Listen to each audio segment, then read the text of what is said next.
from the heavens in a microphone comes a voice, rolling, rolling. Father Michael, action. And I put one foot in front of me, and everything came alive. She just stood there, holding his head, rocking him back and forth. And it was just like the Pieta. A homeless person cannot survive in the suburbs. They get on somebody's lawn, owner of the property calls the police, and they're gone. 911, they're gone. There's nowhere to hide. And they ran and got an extra tall guy with red hair and gave him the bucket. He said, what do I do? I said, follow me, walk up here, and then go sit in the sideline. And I said, are you a professional actor? He said, yes. I said, I'm not, and I'm scared to death.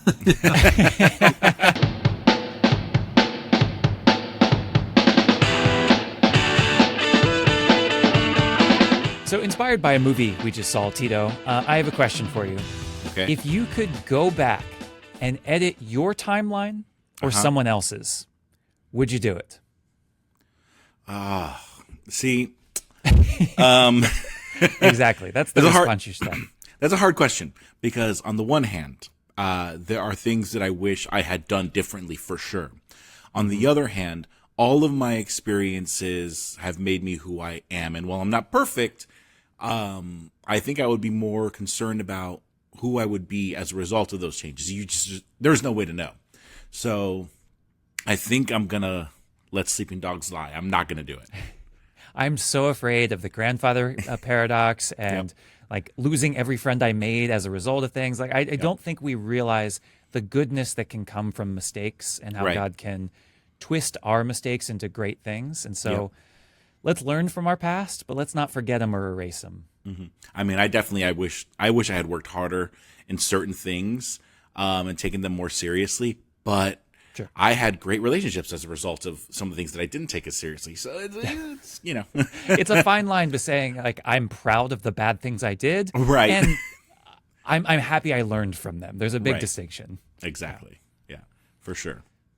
Well, our guest today has maybe some experiences to share. He's been at the same ministry for a few decades now. He's had a tremendous impact on people's lives. He has seen the effect that bad decisions can have. May have a different take on this. He may wish he could go back and change some people's lives, but hopefully we've learned from them. Today we're speaking with Brother Michael Duffy. He works at our St. Francis Inn, our soup kitchen. He's been there for quite a while. Not exactly a founding member, but man who has a lot of experience. Michael, welcome to the show. Thank you for being with us. Thanks. It's nice to be here. What would you say if you could go back in time? Would you change something about your past? Gee, I don't know. It's funny you should mention that because just the other day I read somewhere that we learn more from our mistakes than we do from our success. So I was trying to think of mistakes that I've made that made me a better person. We're here to learn, so tell us some of your mistakes. No, I'm just kidding. No. Don't do that.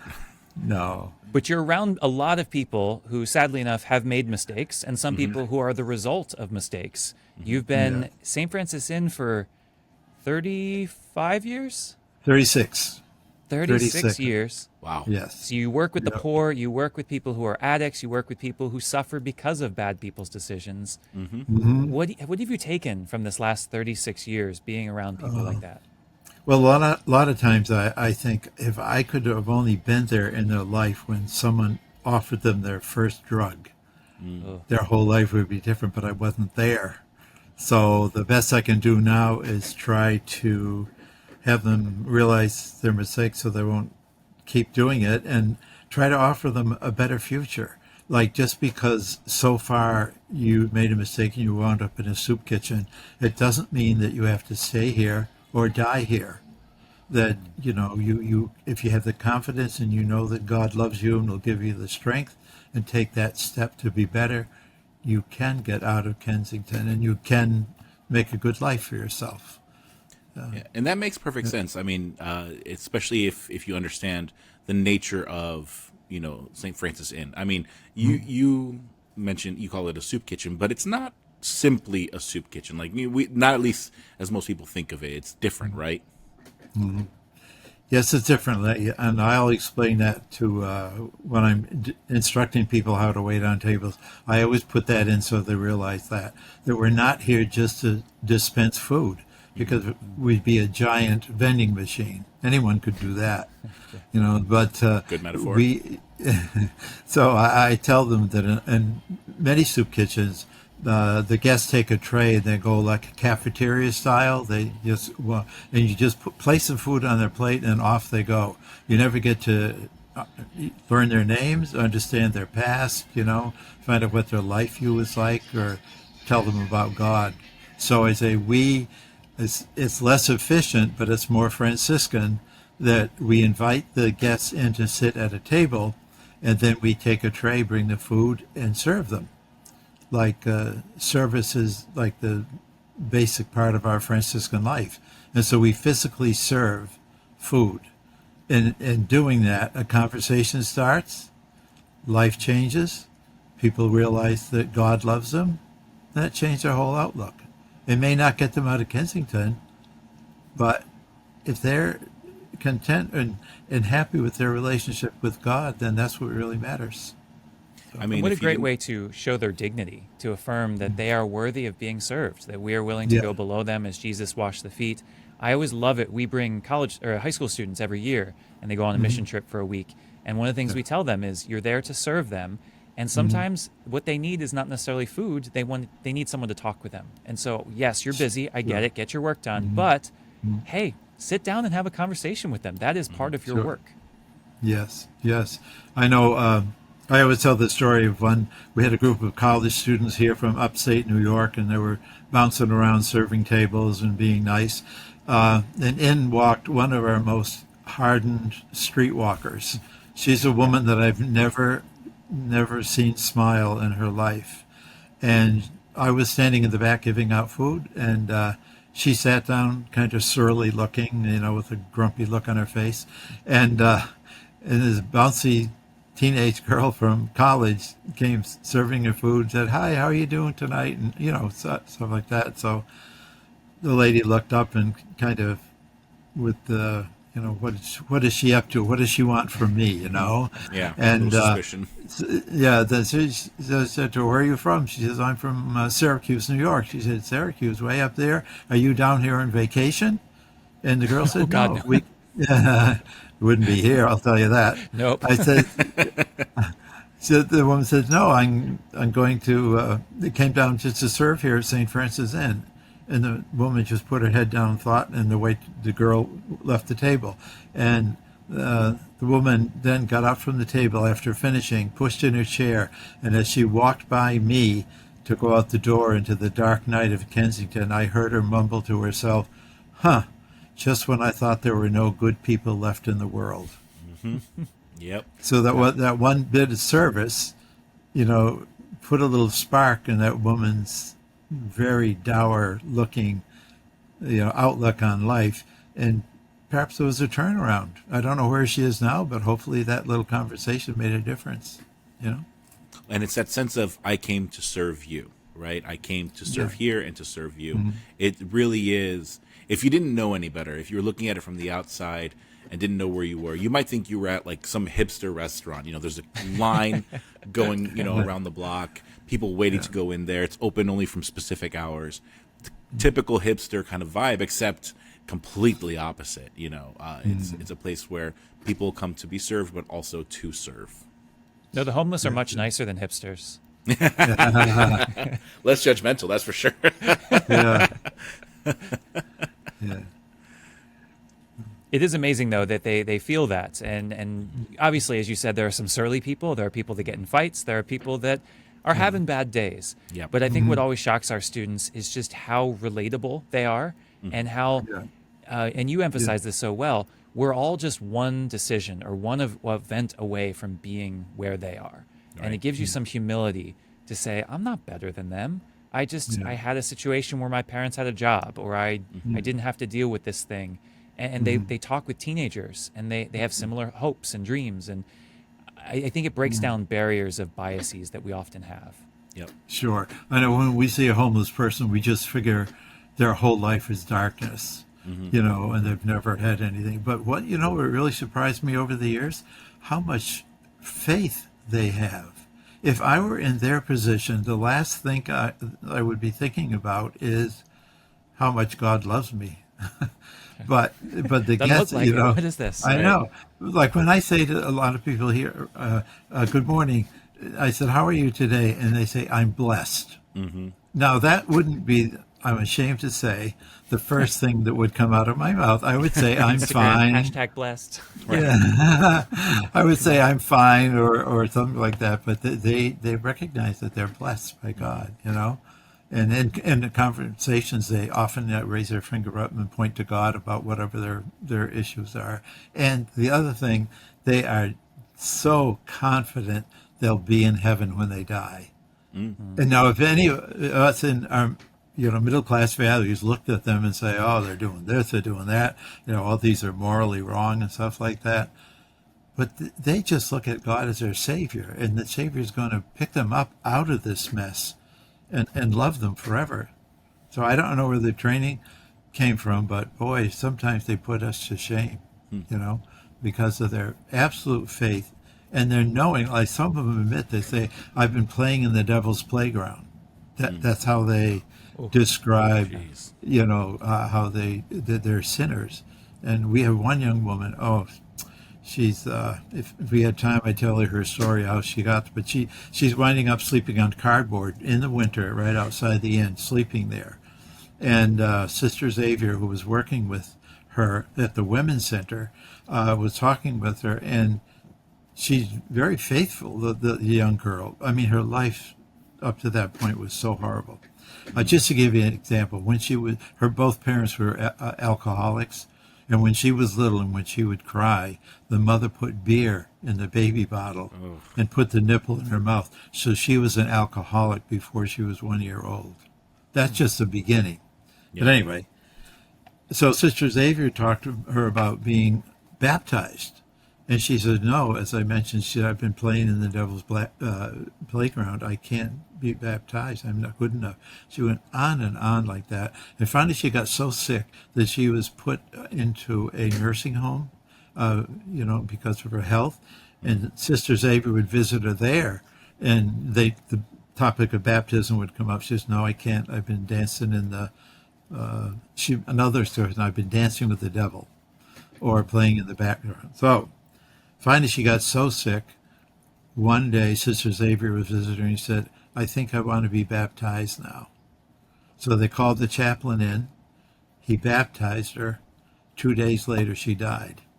Wow. And her death was a relief because her life was so bad. So bad.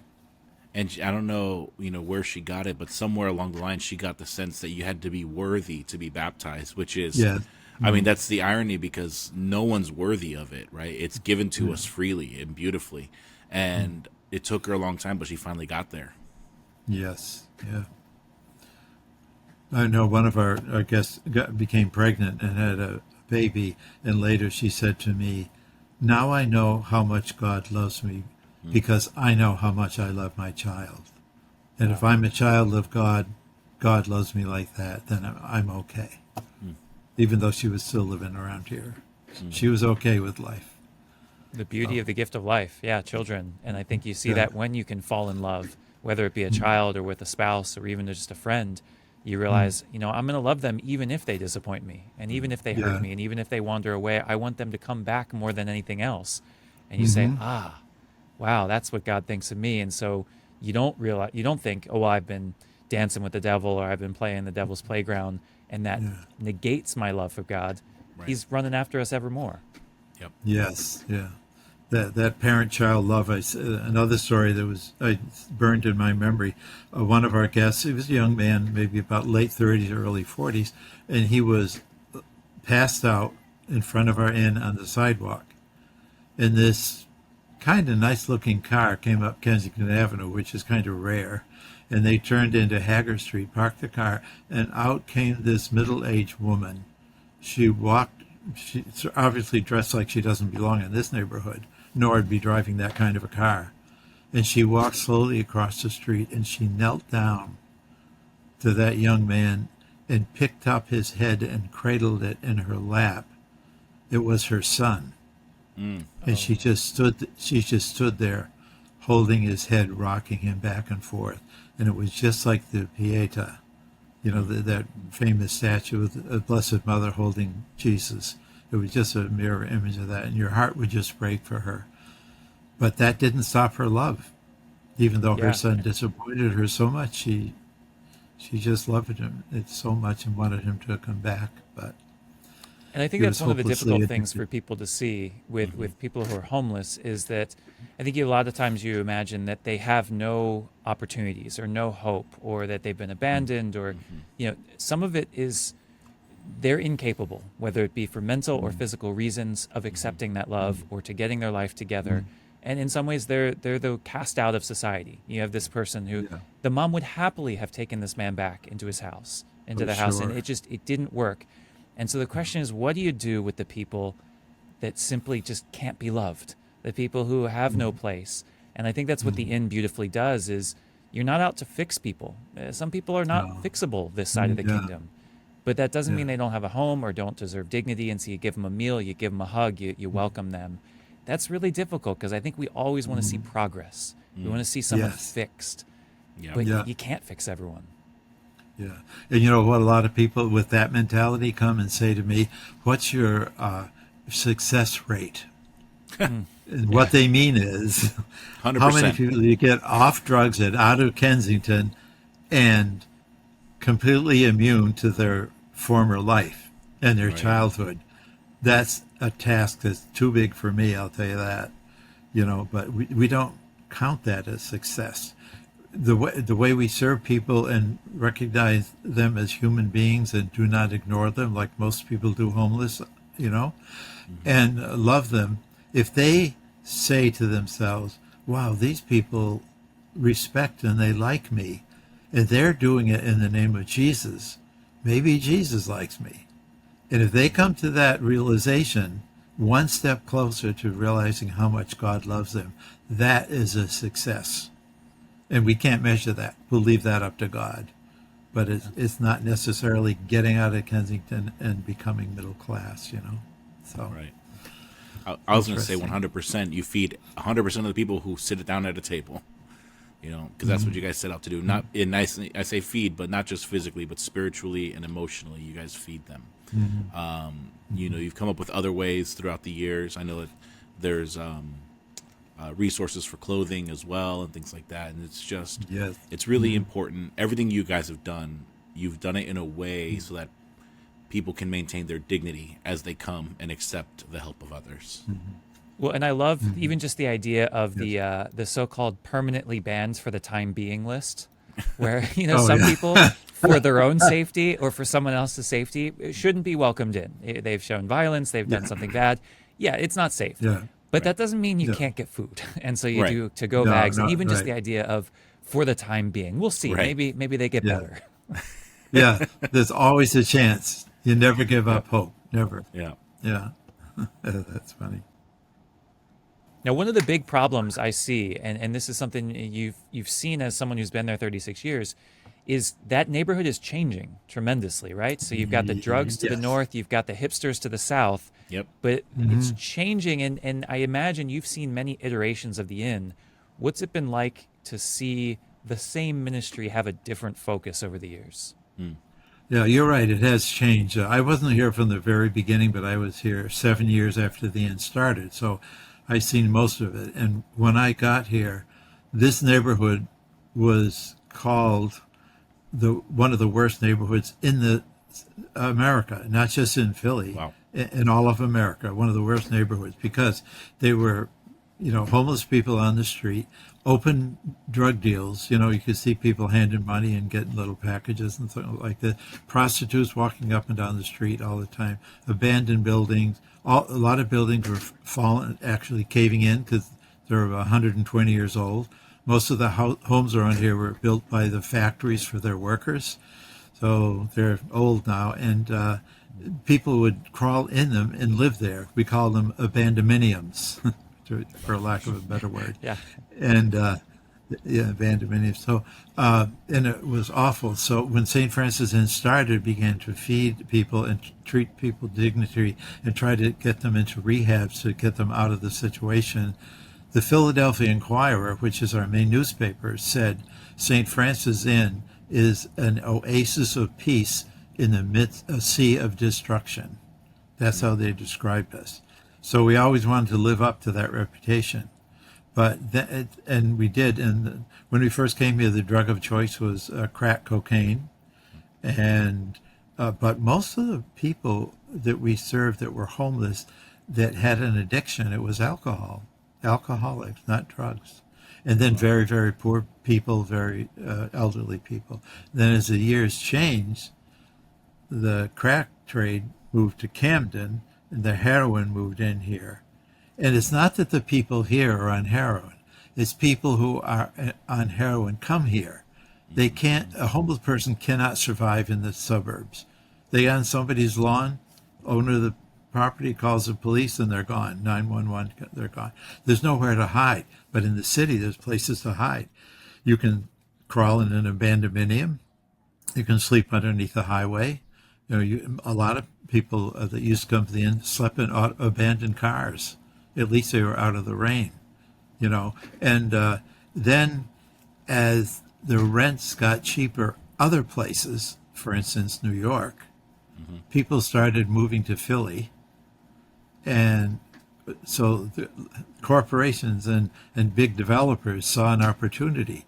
So they would buy up all these broken down homes and build. This has only happened in the last 5 years. They built these big, huge 6-story apartment buildings with about 120 units in it for about 30 parking spaces, which is another problem. But there are no vacant lots left. They're all big, and the people that are moving in are people like this, the starving artist type from Brooklyn. In fact, the New York Times said the rents in New York are so high that even the starving artists of Brooklyn have to move to Fishtown and Kensington and Philadelphia in order to live. And that's what happened. So we used to get in the mail every week a letter asking us if we wanted to sell our house. We wanted to sell the Priory, as is, cash and all. There are all these, come on that would want us to do that. So one of the things is that it made the older people that have been living here all their lives no longer being able to afford rent because the rents kept going up little by little. So that's why we started a senior home for poor, not simple living, what I'm trying to think of. Anyway, low-income families could move into these apartments, and we called it St. Francis Villa, and it's just 2 blocks away. But of course, it's just a drop in the bucket. There's so many other people that need help. Anyway, so we thought maybe we shouldn't be here anymore because the neighborhood changed. Maybe we should leave somewhere else. Then COVID came, and we even had more questions. Our numbers went, at first they surged way up, and then they went way down, because families didn't know how COVID was going to affect their children, so they didn't bring their families anymore. Senior citizens were targeted as extra in danger because of the COVID, so they stopped coming a little. So our numbers went down to 1/2. So between that and the gentrification, we said, should we be here? Should we be here? But strangely enough, our numbers are increasing now. The population's changing. It's no longer alcohol, it's drugs. And just a quarter of a mile from us is, New York Times again said, Kensington, Philadelphia is the Walmart of the drug trade. People come, they interviewed people from Texas. Yeah.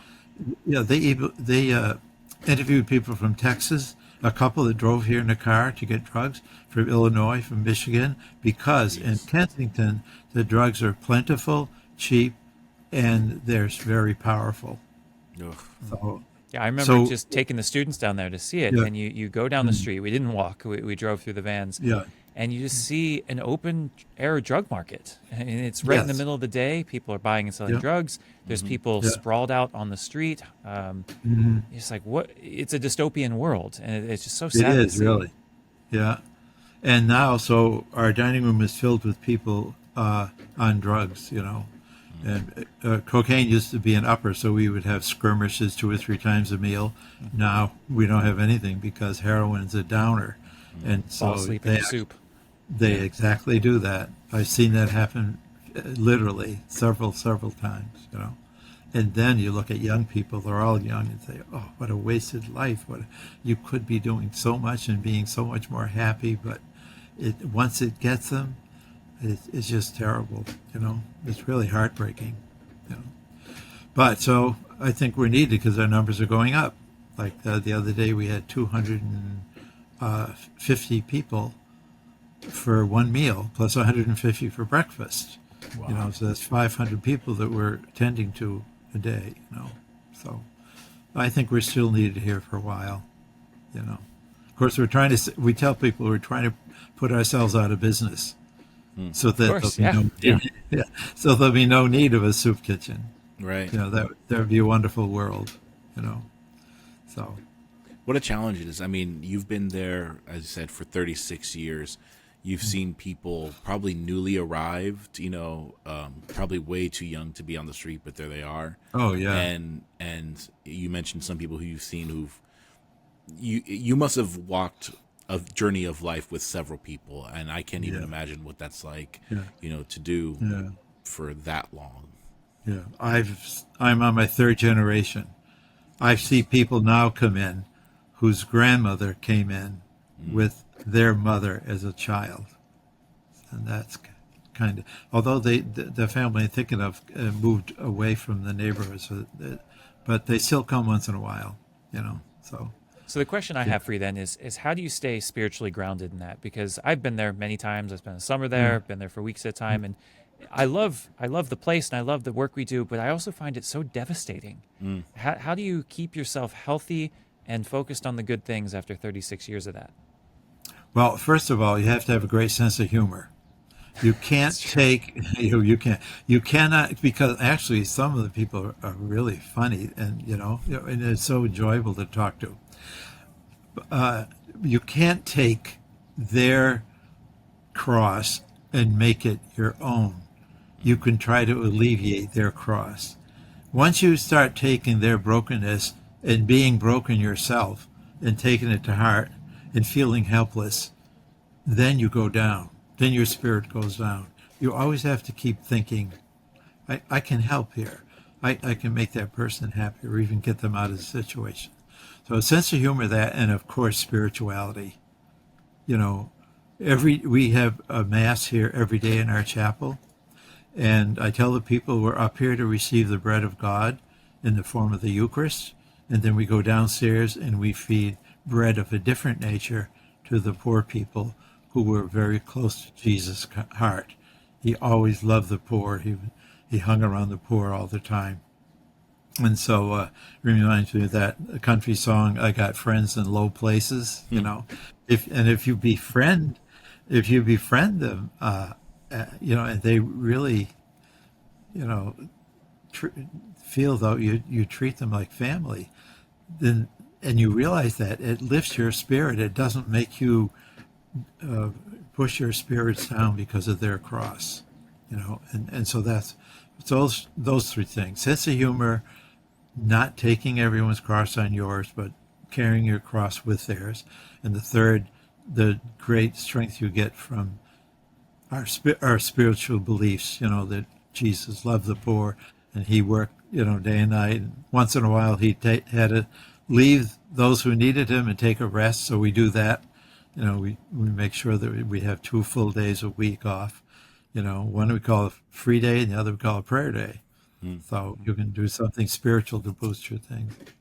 So, and then once in a while, when you do get that 2% of people who get out of Kensington and go back to their former life, and they write letters or come by and give a donation, Nice. that lifts our spirit and keeps us going for months. That's a real nice thing. I'm gonna take your advice about a sense of humor, and I'm going to apply it broadly because I remember I've been there a couple of times, and something that I was told is kind of each year you tended to pick a song that was like sort of your song. And I remember the year that I was there, for a block party, your song Sort of was afraid what you're going to say. was like Havana. Yeah. Yeah. And I just remember you singing Havana Unana. I can see him dance to it. Yeah. I was like, you've got to be kidding me. Yeah. He knew the words. He knew them better than I did. I was like, I've only heard this song a few times. Yeah. But it makes you move. It does. Keep That's you going. true. Yeah. Yeah. And find the joy in life. Just That's have a right. dance party Yeah. every once in a while. That's right. Yeah, that's the one thing we do. Once a year, we bring all the tables and chairs out on the street. We get permission from the city to block off the street, and we have a giant block party outside. And it's really fun to see some guests who are usually dour or down with their head. Once the music starts, something inside sparks, and they start moving and dancing and smiling. Oh, it's wonderful to see. I got to think it's almost like being a doctor. And when you're a doctor, you see people at their worst. Like you see people in their hospitals, Yeah. and it's hard not to see them as pitiful. As a soup kitchen, you see people at their worst, but they're much more than what they appear when they're asking for food. They have interests, they have abilities, they have great things to offer. And it's great to showcase that. You had one number of years ago that was a famous dancer, and just being able to see that. And she used to be on TV, and she used to have kind of a career. Wonderful. Oh, yeah. Glad that you brought your talents. Yeah, yeah. She used to be on Dick Clark's American Bandstand. Uh-huh. She was on that. You never know how someone will get to you. I know it. And you never know, as you have heard me talk to the young people that you bring, it only takes one thing in your life, one little incident, one little decision to bring you to be in the line every night for food. We've had NFL players here who played for the National Football League and got hooked on drugs. He used to come here all the time. We had a woman who was a leader in the Women's Army Corps. She was an officer there, and she fell into drugs. Wow. So So I want to transition to a different topic here. You've obviously devoted much of your life to this, and you've done great work, but you are probably most famous for just one day when you were thrust into something that you did not want to do, which was you preached at the funeral of Michael Judge, who was the first funeral after September 11th. You had all the dignitaries. You had a huge. Tell us about that experience and what it was like for you, because I just find this amazing and funny. I really don't like to think about it, but for you, I'll do it. Thank you. Okay, Rocco. The thing is, you should, people should know this, that when I was deciding to become a friar, and then once I did that, to choose between being a priest or a brother, I was going to be a brother because I was terrified to speak in front of a crowd. Okay. That's Isn't the funny that part. ironic? Yeah. Not And yes. then I know. And then ironically, I said, God may give me the grace. I'm going to take a chance. This is a physical, literal prayer that I said. I'll take a chance and I'll say I'll be a priest, and I hope God's grace will walk me through it. Anyway, make a long story short, when 9/11 happened, I was working in our clothing distribution center, and I got a call from our provincial, and said I knew Michael died, and I was really upset about that. And then the provincial called and said he wrote your name down to be his homilist at his funeral. Now that might sound funny to people, but all of us friars, when we take vows, we have to fill out a form that says our funeral wishes. Mm-hmm. We have to put down what scripture we want read, what songs we want sung, where it's going to be, where we want to be buried, etc. It sounds weird to some people, but friars And take death some people like me lightly. leave most of it blank. Yeah. Saying, do you? I won't be there. Although I did It's all up pick to you. Casey. I did pick Casey to preach for me. Mutually Oh, true. no. Yes. Oh, But whatever you guys funny. want to sing, that's up to you. I won't be there. Yeah. Yeah. So when John Felice, the provincial, called and said he got you down for, I said, but John, physically my heart sank. I said, oh God, not Yeah. me. And I said to him, but this is different. This is not just another friar dying. This is a national issue. You should do it because you represent all the friars. And there was dead silence. And then he finally said, but he wanted you. Those three words. He said, but he wanted you. So how can you say no to that? So that my Yeah. life ended. For the next 5 days, I really, I sat in this chair and went, what am I going to say? What am I going to say? The whole world is in shock. This was going to be the first funeral, the first Yeah. official something about it. Nobody Yeah. knew anything. Everyone was expecting it to happen the next day and the next day and the next day. People were afraid of subways, trains, and remember, the I sky was remember. Yeah. completely clear of thing. Anyway, so finally the day came. I drove, and they told me that they would open the Lincoln Tunnel for me. That they'd For made you. arrangements with the. Oh my Yeah, Wow. gosh. yeah. So I was driving up in the afternoon. I think it was Thursday afternoon, and the President Bush, was on the radio talking to the American people about what happened, trying to calm them down. And then I got in sight of the smoke that was coming out of New York City. The buildings were still smoking. That was Yeah. 3 4 days later.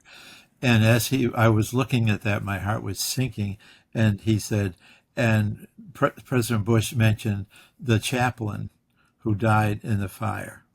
So it was just so surreal to me to be driving, to watching the greatest tragedy many of us have ever seen, and have the President of the United States talking about the friend that you were supposed to eulogize. You know what I mean? Talk about a thing. I almost drove into the Hudson River and did it all. But anyway, I can make long story short. They blocked off the street, and anyway, I didn't know what to say. Everyone's going to be there. They warned me that President Clinton would be there, Hillary and their daughter in the Yeah. front row. All the dignitaries. The cardinal was right behind. I had to celebrate with the cardinal. I had to make sure I did everything right there. They were just so. But what John Felice did not tell me, and he told me later he did it on purpose, he did not tell me it was going to be televised. And I never thought of it. I thought it was just. Oh my I thought it gosh. was just. He said, I told him later. He says, "Why didn't you tell me?" He said, "Because I knew you'd melt." So, but there was Literally a pool. jump into the river. Yeah, yes. There was a pool of cameras up hidden in the choir loft that were shared by NBC, CBS, and ABC, and CNN International, which meant it went all over the world. And they were. I didn't know this now, but come time for the mass, and I was still an absolute wreck. And I had, put all the vestments on because the cardinal was there. So came time, the gospel was read, and then came time for the homily. And I stood up and I walked to the podium. There were 3,000 people physically there, out in the street, in the church, and underneath. And I thought I was talking just to them, and I was terrified. If I knew it was on TV, I would have fainted. But I terrified. So I went to the podium. I reached in for my glasses, and guess what? I was Not wearing there. an app. Yeah. I couldn't do it. It was covering this pocket where I had my glasses. So I kept on walking up to the podium, and I stood there. Luckily, I just had 10 words written. So I squinted, looked at them, and then looked up, and God knows what I said. I don't know what I said. Well, I know I what you just, said because I read it. It was published, and it's a Yep. beautiful homily. It is. People at Yeah. home watching this, you can look it up. Michael Duffy, homily for Michael Judge. It's incredible. Go read it. It's beautiful. To think that you could have done that under that much pressure with those many people around. Let's forget about all that for a second. This was a close friend of you. He picked you Yeah. for a I know. reason. So, I mean, I I can't know. imagine what you were going through personally. So Yeah, much. I almost didn't have time to grieve. That, if you can Yeah. believe that, I didn't until afterwards. Right. I didn't have time to read. And later, they told me that 81 million people were watching it around the world on CNN International, as Wow. well as ABC. And so the next 2 weeks, I was flooded with mail, and nobody knew my address. They put my name under a TV, but not my address. They called New York and found out where I lived and all that. I Oh got my phone gosh. calls from a woman in India, and Oh wow. she called me to tell me that I made her cry. And I was overwhelmed to think technologically that I could be in New York City grieving for my friend, and a woman in India was crying. Hmm. Isn't it's really amazing that Yeah. technology does that? And I got tons of letters from Ireland, from the Caribbean, Israel, and I got interviewed later with radio stations in Ireland and local. NPR here called me, and I was on NPR and all that kind of stuff. But I And think now an, you're on I Minor had to cover Characters. yeah. I think an it. event I'm like happy. that, I think an event like that really kind of shrinks the world, but in a good way, right? It brings everyone Yeah, closer together. It and people who, it was the World Trade Center. So yes, while it impacted us uniquely, it impacted people all around the world, directly and indirectly. It changed the way we travel in this country for forever. sure. And so I think something about the ability for people to connect with you and your suffering in that moment and understand and empathize for whatever reason is one of the kind of the incredible testaments to how technology can bring us together, how this sort of medium Yes. can bring us together, and how it allows Yeah. us to broaden our sense of community, so that it's not Yeah. just the people, our neighbors, or the people that we get along with, or our family, but it's, as you guys have lived out, the people who live on the street, the people who struggle with addiction, and people all around the world who suffer with us. Sure. Yes. It's interesting. One of the many letters that I have a whole box full of them. One of the many letters was on a beautiful station. It was just a simple card, and it was mailed. The address was Upper Manhattan, right near Central Park. So you could tell this lady was living high, and it was a simple card, beautifully described, and she just said, "Dear Father Michael, thank you for making New York City smile again." And then she just signed it. Because in the homily I said a couple of lighthearted things about making fun of Michael Judge, you know. So As she one said, should. Yes. I know. A living So I saint that said, was eccentric. Yeah, he would oh, not I have know, yeah. tolerated pure, solemn, and somber Oh no, homily. no, no, no. So it was an experience that I hope I never live again. Me too. Yeah, I yeah, hope for there's no sure. Yeah, national, no, international No, tragedy. thank you. no. So, Michael, Casey and I talked about some of the encounters that you've had. You've had some celebrities come through the door, both as guests, but also as people who want to serve. But you've recently had, shall we say, a slight brush with fame. Something upcoming that Yeah. that might be coming to people's screens at home. Yes. Yes, that's very interesting. There's an author here in Philadelphia named Liz Moore. She writes novels, and she was writing about maybe 4 years ago. She's writing a novel about a Philadelphia policewoman that her patrolled Kensington. Was familiar with Kensington, who had a younger sister, who was under the influence of drugs, and she was trying to find her. So Liz Moore, the author, called here and said, would it be okay if she came and sat in on our interactions with our women in the women's center that we have here? We have a women's center that tried to get the women that work the streets out of their abusive relationships and Okay. on their own and off drugs and so forth. So we said, sure, if you want to help, come. So maybe for about a year, she came every Wednesday and sat down with the women and talked with them and asked them questions, tried to help them and stuff. then she wrote a book. It's called Long Bright River. And it was published, and it went to the New York Times bestsellers list. So Very nice. And I think St. Francis Inn was mentioned in it too. So that anyway, we thought that was the height of the fame, and then But it wasn't. no, and so then last October, Liz, the author, called and said, NBC, Sony Pictures has bought the rights to the book, and NBC wants to have it shown on Peacock streaming. It's going to be a series of episodes. And she said, could I bring the movie people to the inn so they could get a feel of what goes on in the inn? So I said, sure, no problem. So they came, and Liz came in the door, said hi to her, and then she brought a couple of the producers, some of the screenwriters, and the star. And the star was Amanda Seyfried. She played the daughter of Meryl Streep in the Mamma Mia movies. Yep. And she was Colette in Les Mis, and she was in Mean Girls. Yes, yeah.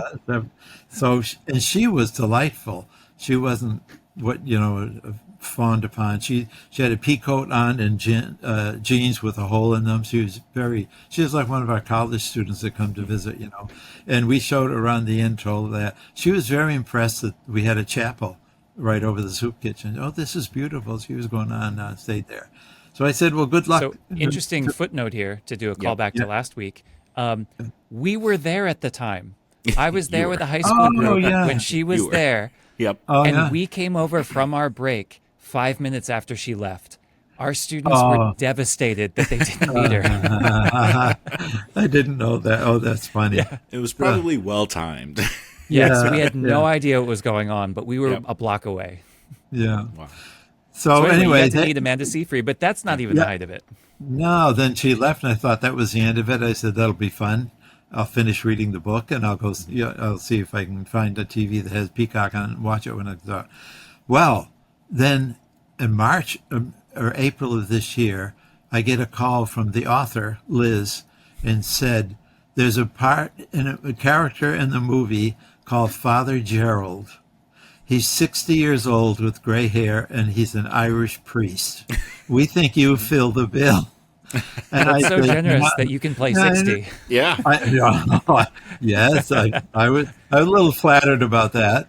But anyway, I said to her, I said, no, I'm sorry, I am not an actor. I wouldn't be good at it, and I can't memorize lines. I really can't. I can speak what I'm thinking, but if someone told me a whole page to memorize, I can't do it. I admire actors and people that sing who can do that. I can't do it. So I said no, and she said, okay. And then 2 days later, I get an email from her. We'd really like you to play the part. Could you try out for it?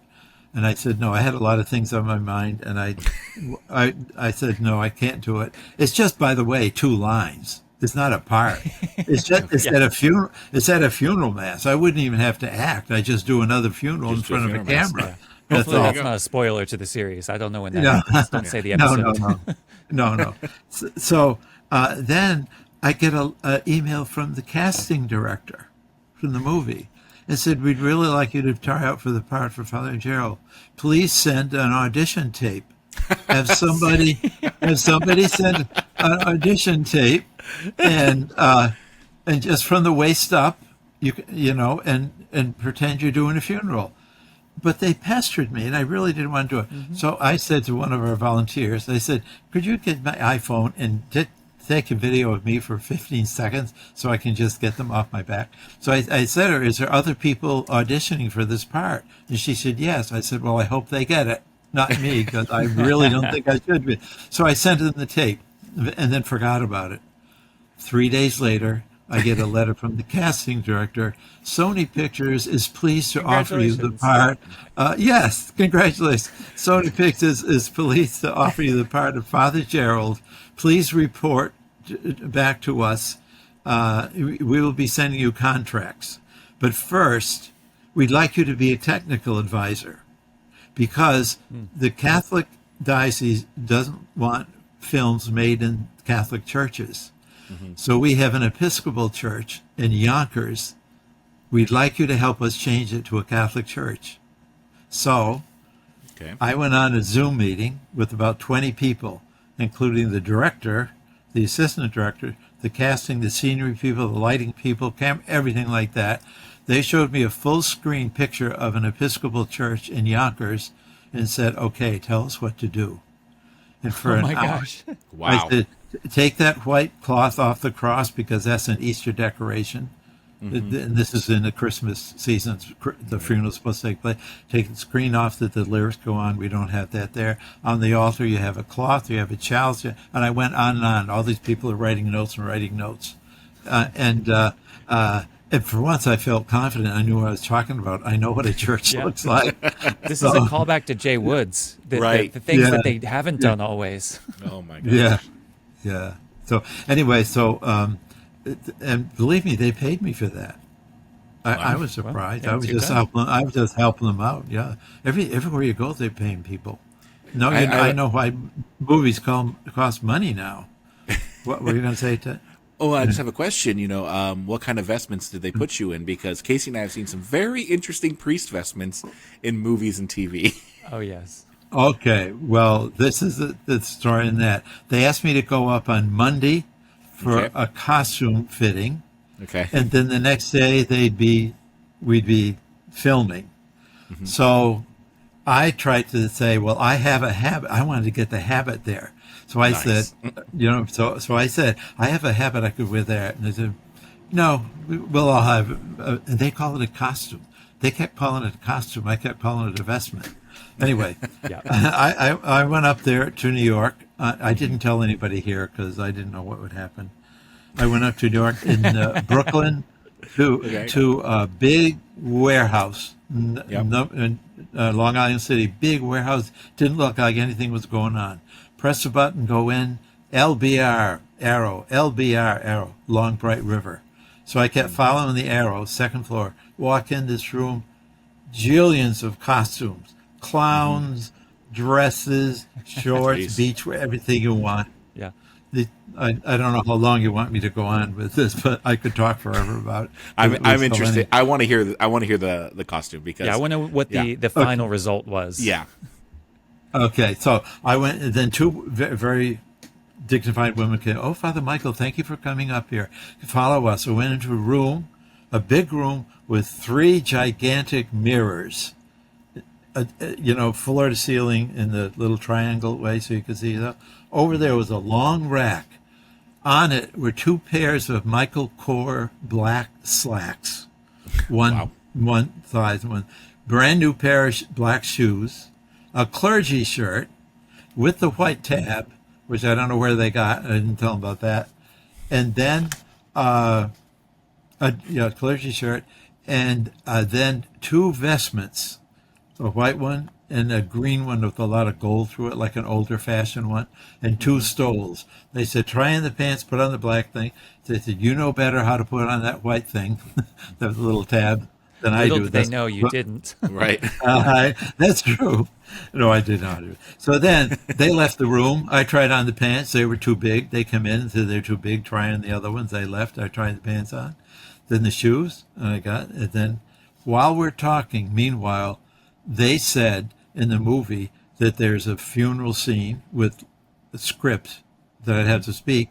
And there was a silent memorial service for deceased firemen and policemen, that there was no script. I just have to stand there. And that led me to believe that this was going to be the no talk one. So I was not really too nervous.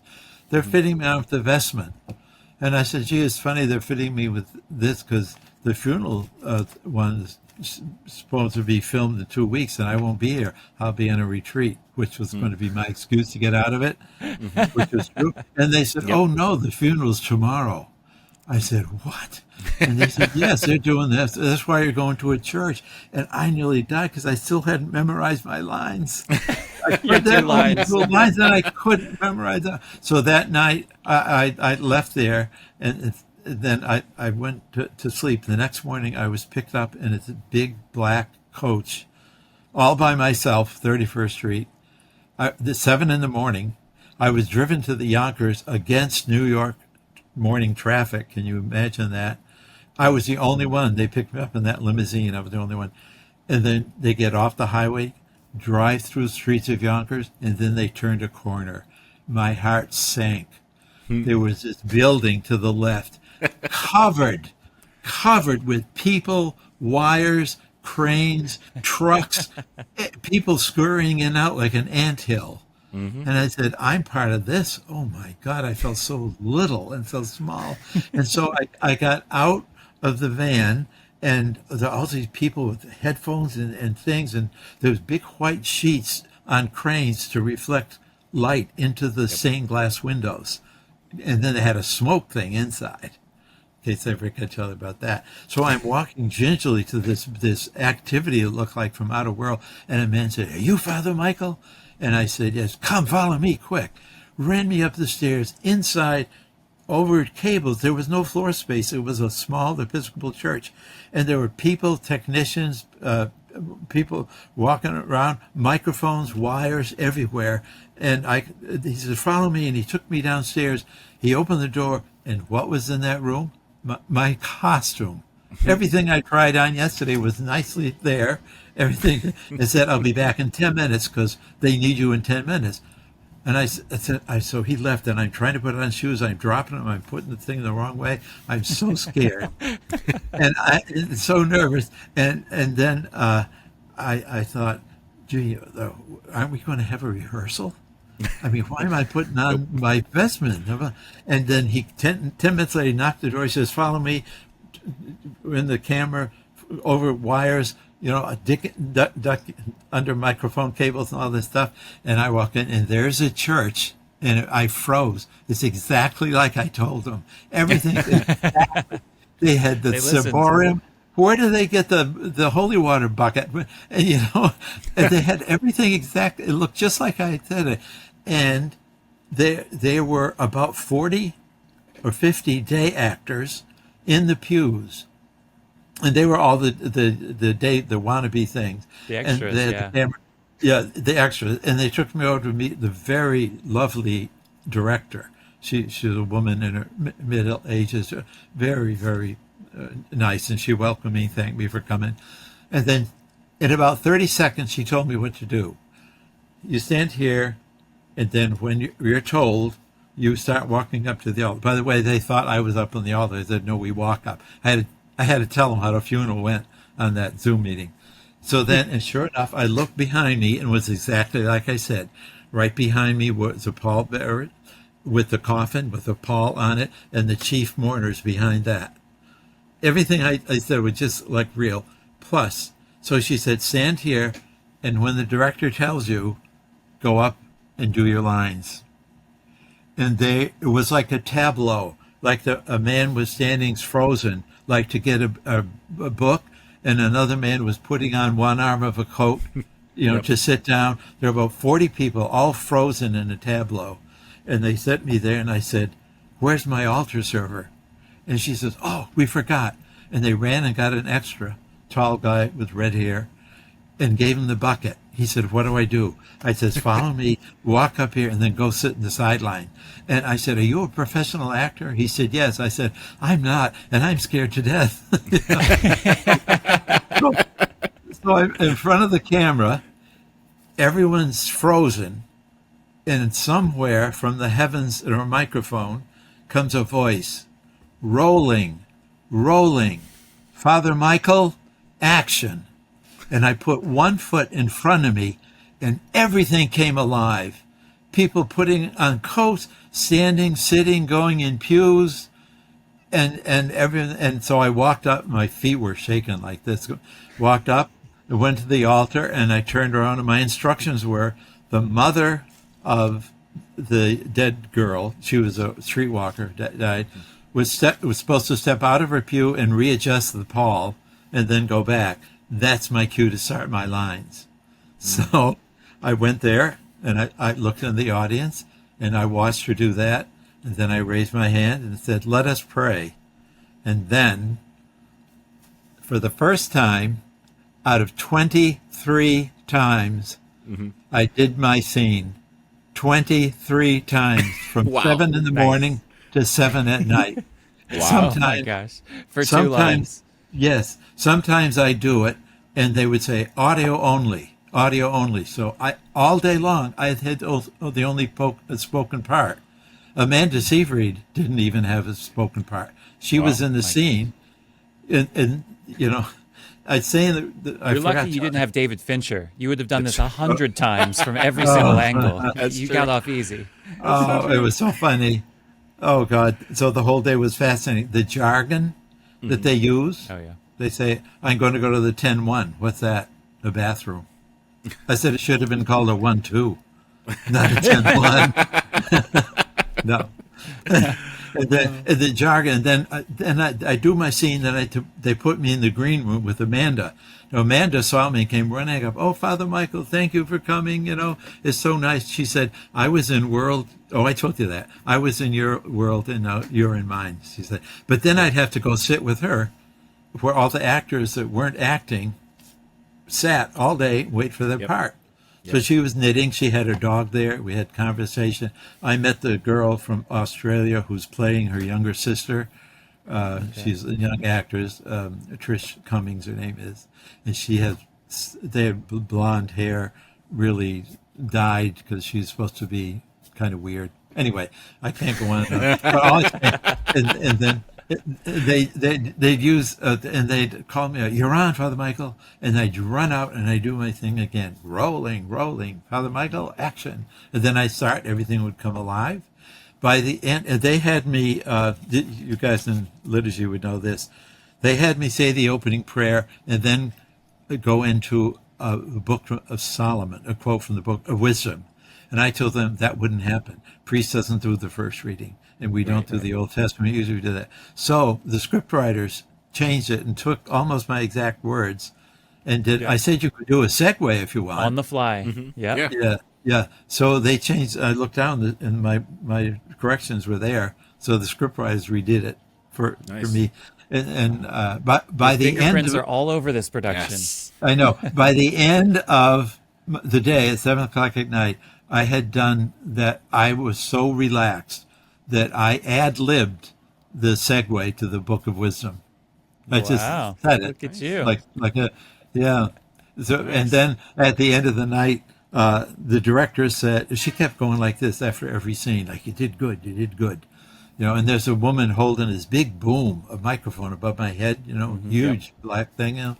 And at the end of the day, I got to tell you about this. At lunch, 11:30, time for lunch. So I said, okay, what does that mean? Take off your costume. You're going to lunch.